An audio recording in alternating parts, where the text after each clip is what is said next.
अवधूत चिंतन श्री गुरुदेव दत्त श्री स्वामी समर्थ श्री स्वामी समर्थ. स्वामी भक्तांनो, जेव्हा जीवनात मोठमोठ्या अडचणी येतात तेव्हा कित्येकदा मनाविरुद्ध आपल्याला कर्ज घ्यावे लागते. कर्ज ही एक अशी गोष्ट आहे, क्षणात येते पण जाताना मात्र वेळ आणि त्रास दोन्ही देऊन जाते. कर्ज मोठं असो वा लहान, ते लवकरात लवकर फेडणं हेच शहाणपण आहे. पण कधी संकट इतकं मोठं असतं की मार्गच दिसत नाही. अशा वेळी एकच उपाय आपल्याला हातात असतो, श्री स्वामी समर्थांचे अखंड नामस्मरण. जो भक्त शुद्ध अंतकरणाने स्वामींचे स्मरण करतो त्यांचं रक्षण स्वामी स्वतः करतात आणि त्यांच्या जीवनातील संकट, दुःख आणि कर्जसुद्धा स्वामींच्या कृपेने हळूहळू नाहीसे होतात. म्हणूनच भक्तांनो, स्वामींवर पूर्ण विश्वास ठेवा, त्यांच्या नावाचा आधार घ्या, कारण जिथे सर्व मार्ग थांबतात तिथून स्वामी समर्थांचा आशीर्वाद सुरू होतो. स्वामी भक्तांनो, जीवनात अनेकदा परिस्थितीमुळे नाईलाजाने आपल्याला कर्ज घ्यावे लागते आणि हे कर्ज परत फेडण्याची चिंता, हप्त्याचं वाढतं जाणं आणि पैशाची चणचण हे सर्व मन आणि शरीर दोन्ही थकून टाकतात. पण आजच्या या व्हिडिओमध्ये आपण श्री स्वामी समर्थांचा एक ऋणमुक्ती महाशक्तिशाली मंत्र ऐकणार आहोत, जो तुमचं संपत्तीचं दार उघडेल आणि कर्जमुक्त होण्याचा मार्ग स्वामी कृपेने सुलभ करेल. भक्तांनो, जर तुमचं स्वामी महाराजांवर नितांत श्रद्धा असेल तर फक्त हा मंत्र ऐकणं सुद्धा तुमच्या आर्थिक अडचणी दूर करायला पुरेसं ठरेल. स्वामी महाराजांची कृपा झाली की हजारो लाखोचं कर्जही काहीच वेळात उतरू लागतं. जर तुम्ही सध्या कर्जात अडकले असाल, हप्ते वाढत चालले असतील, पैशांची चिंता सतावत असेल, तर आत्तापासूनच हा मंत्र ऐकायला सुरुवात करा. हा मंत्र केवळ मंत्र नाही, तर स्वामी समर्थांची तुमच्याशी असलेली एक विशेष कृपा आहे. पण लक्षात ठेवा, हा मंत्र शेवटपर्यंत ऐकणं अत्यावश्यक आहे. अर्धवट मंत्र सोडल्यास त्याचा पूर्ण लाभ मिळणार नाही. आज हे समजा की स्वतः श्री स्वामी समर्थ महाराजांनी तुम्हाला ऋणमुक्तीसाठी निवडलं आहे. त्यांची इच्छा आहे की तुम्ही हा मंत्र मन लावून शेवटपर्यंत ऐकावा. स्वामींच्या आशीर्वादाने गरिबीतून समृद्धीकडे तुमचा प्रवास आजच सुरू होऊ शकतो. म्हणूनच भक्तांनो, स्वामींवर पूर्ण विश्वास ठेवा आणि हा मंत्र शेवटपर्यंत ऐका. तुमचा जर खरा विश्वास असेल तर आजच मनातल्या मनात स्वामी महाराजांना असं सांगा, स्वामी, मला तुमच्यावर पूर्ण विश्वास आहे. माझं झालेलं कर्ज लवकर फेडायला मदत करा. माझ्या घरातील पैशाची तंगी दूर करा आणि माझ्या मनासारखे दिवस लवकर आणा. ही प्रार्थना मनापासून आणि श्रद्धेने केल्यास ती नक्कीच स्वामी समर्थापर्यंत पोचते. मंत्र ऐकताना ही प्रार्थना मनातल्या मनात पुन्हा पुन्हा म्हणा. स्वामी तुमचं ऐकतील आणि त्यांच्या कृपेने परिस्थिती बदलू लागेल. आणि हो भक्तांनो, जर तुम्हाला भविष्यातही श्री स्वामी समर्थांचे असेच चमत्कारिक मंत्र ऐकायचे असतील तर आताच आपल्या चॅनलला सबस्क्राईब करा, लाईक करायला विसरू नका आणि व्हिडिओ शेअर करा, जेणेकरून इतरांनाही या मंत्राचा लाभ मिळू शकेल. चला तर मग स्वामी समर्थांच्या या चमत्कारी ऋणमुक्ती मंत्राला सुरुवात करूया.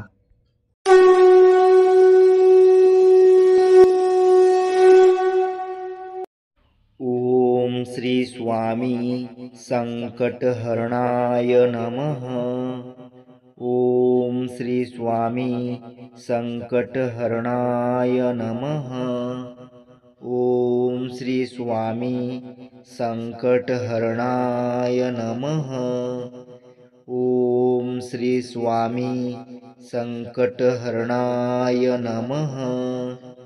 ओम श्री स्वामी संकटहरणाय नमः. ओम श्री स्वामी संकटहरणाय नमः. ओम श्री स्वामी संकटहरणाय नमः. ओम श्री स्वामी संकटहरणाय नमः.